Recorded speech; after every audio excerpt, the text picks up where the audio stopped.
China's first domestically developed aircraft carrier type 001A has been under preparation for launch as the Navy celebrates its 68th anniversary.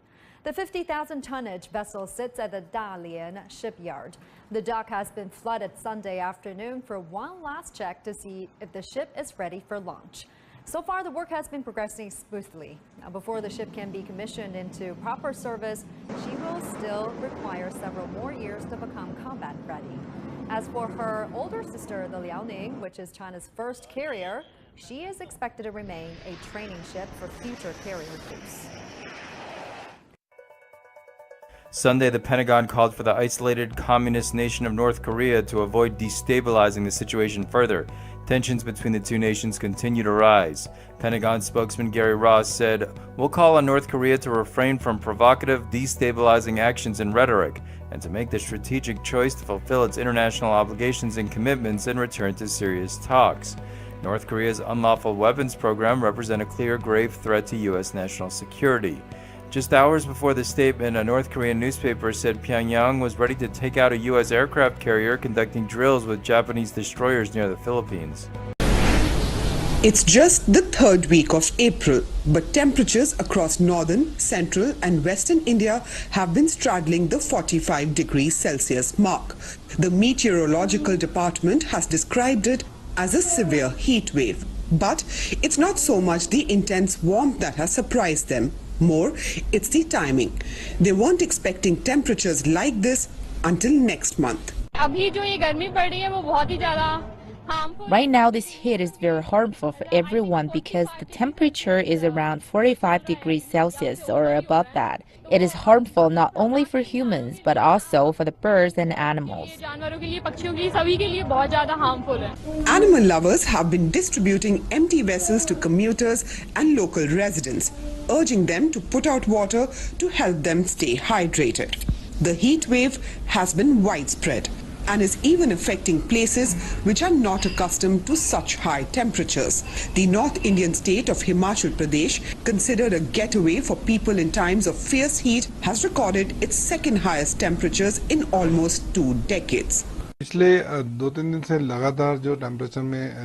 There has been a rise in temperatures over the past few days. Today, the minimum temperature recorded in Shimla was 19.8 degrees Celsius, which is the second highest temperature since 1999.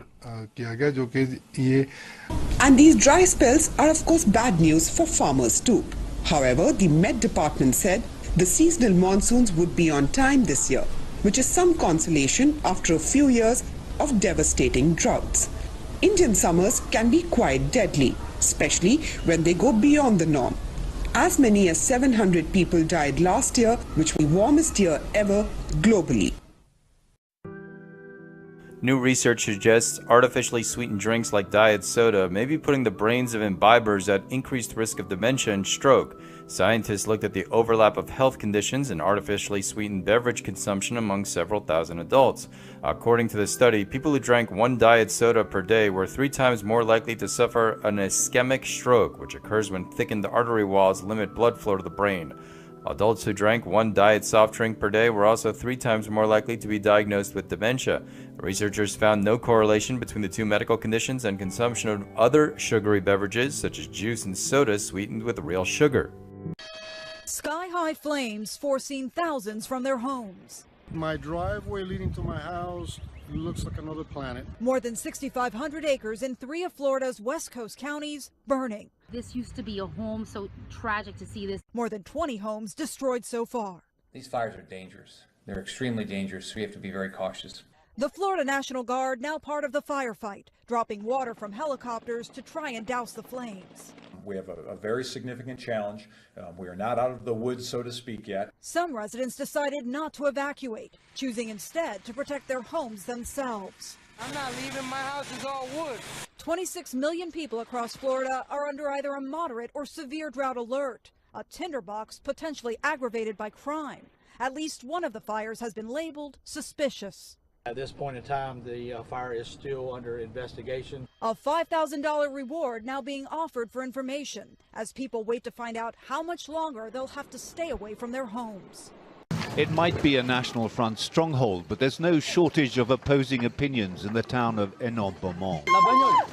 This eye-catching display by topless feminists, though, was quickly covered up. Police surrounded them in seconds and moved them away from the cameras. Marine Le Pen's own security guards were keeping watch outside the polling station. They decided it was safer to drive her to the ballot box. It's the first presidential election to take place with the country in a state of emergency. It's also the closest race there's ever been for the Élysée. Every vote counted. This one, though, was cast against her. Marine Tondelier has just published a book about life in the town under the rule of its National Front mayor. She's an opposition councillor. The Front National is trying to make everything perfect, to be on the best behavior, but in fact they can't manage it all the time, especially during our council meetings. Then there is extreme violence, violence against their opponents, against the local journalists and their employees. Things also got a little heated when one of our interviews with a National Front supporter was interrupted. Why did I vote for Marine Le Pen? Because I want to leave Europe. No, because you don't have a brain, that's why. And do you think you have one? The man who supports the hard-left candidate Jean-Luc Mélenchon wouldn't give up. The screaming match just went on, but we would have had to delete a lot of the expletives. This campaign has exposed the deep divisions in French society, and the results show that no one single issue has been behind the voting. The people in this town appear bewildered as well as angry. The signs of decline are everywhere in this former mining community. The wounds from this campaign will take a long time to heal. David Chater, Al Jazeera, Pas-de-Calais. Scientists have discovered what may be one of the next great tools for fighting the yearly flu: frog slime. A new paper published in the journal Immunity suggests that a species of South Indian frogs packs some powerful antimicrobial compounds. Researchers from Emory University synthesized a compound called uramin found in the frog's skin. In tests, the chemical effectively destroyed the viruses, specifically H1 strains, the culprits behind many flu pandemics. According to Reuters, German Finance Minister Wolfgang Schäuble is not worried about the prospect of cuts to corporate tax rates in the United States. On Friday, U.S. President Donald Trump promised a big announcement about tax reform in order to review of Obama-era tax rules written to discourage U.S. companies from relocating overseas to cut their tax bills.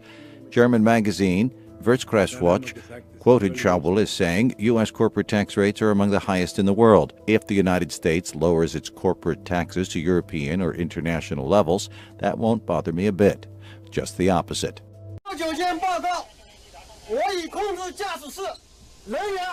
The Yulin ship was on a rescue spree early this April.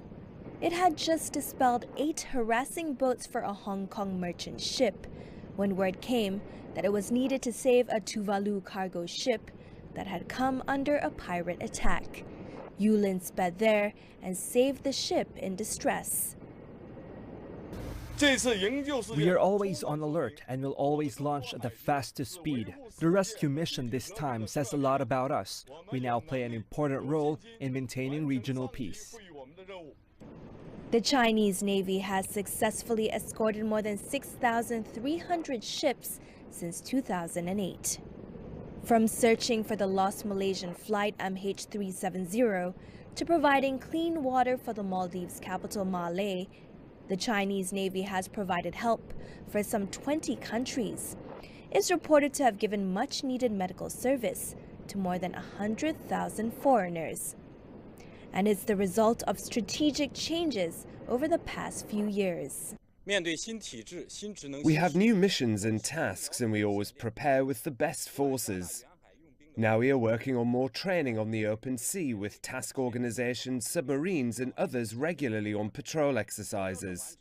And we excel in missions of ocean escorts, joint exercises and other missions. We go where we are needed.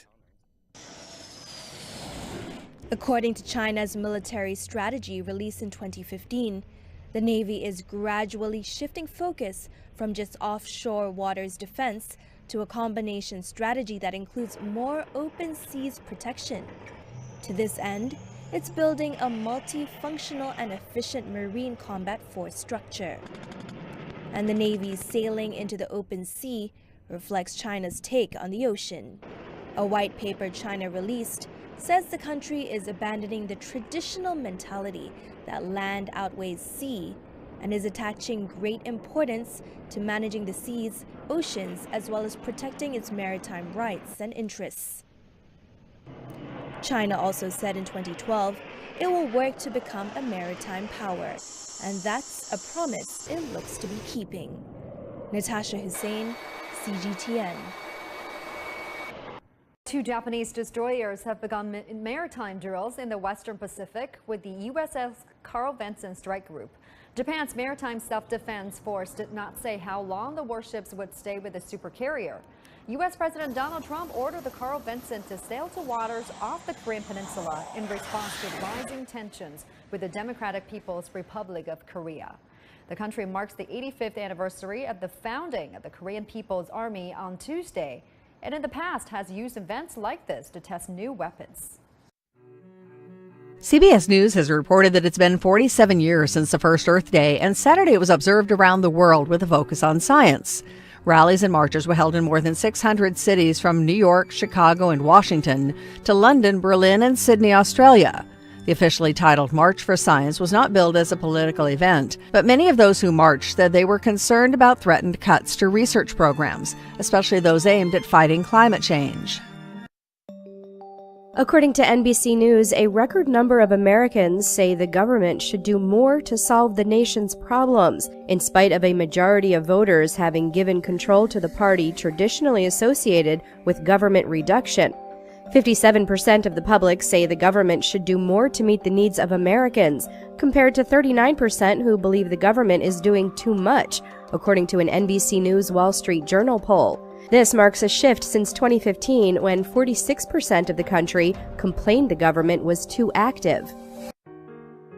CNN has reported that Pope Francis has drawn a rebuke from the American Jewish Committee after he likened European refugee centers to concentration camps. The Pope was speaking to migrants at the Basilica of St. Bartholomew on Saturday about a man he met at a refugee camp on the Greek island of Lesbos last year. The Pope said in Italian, "The refugees camps. Many are concentration camps because they are so crowded with people."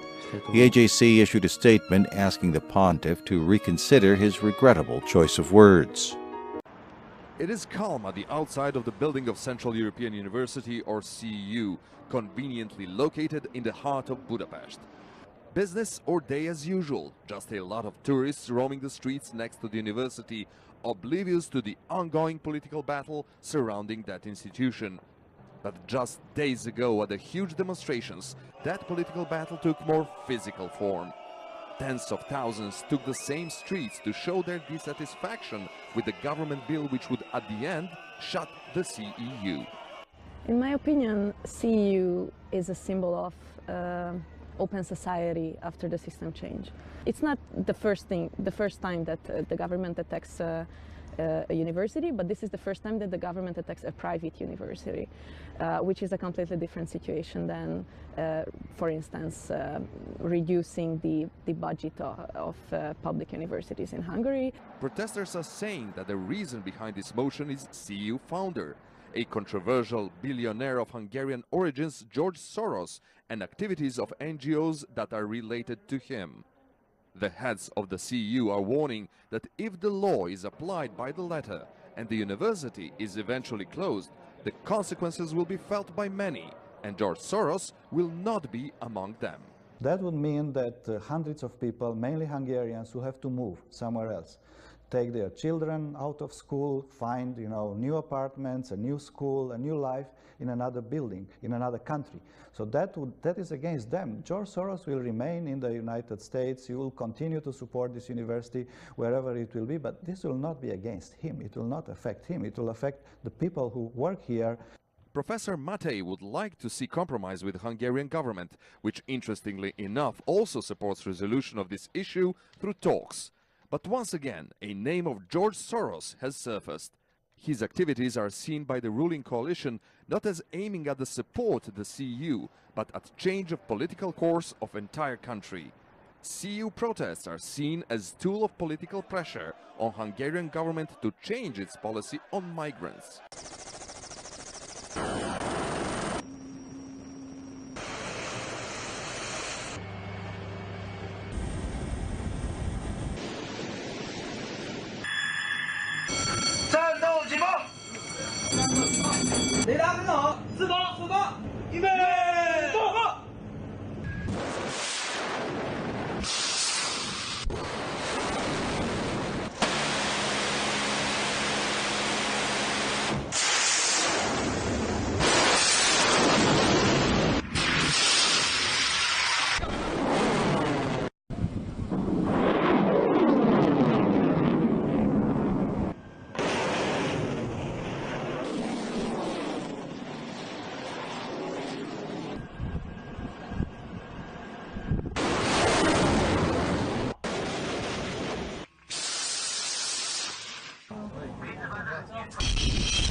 Can be absolutely sure, as Secretary General of the United Nations, I will be in the front line in the struggle against anti-Semitism and to make sure that the United Nations is able to conduct all possible actions for anti-Semitism to be condemned and, if possible, eradicated from the face of the earth.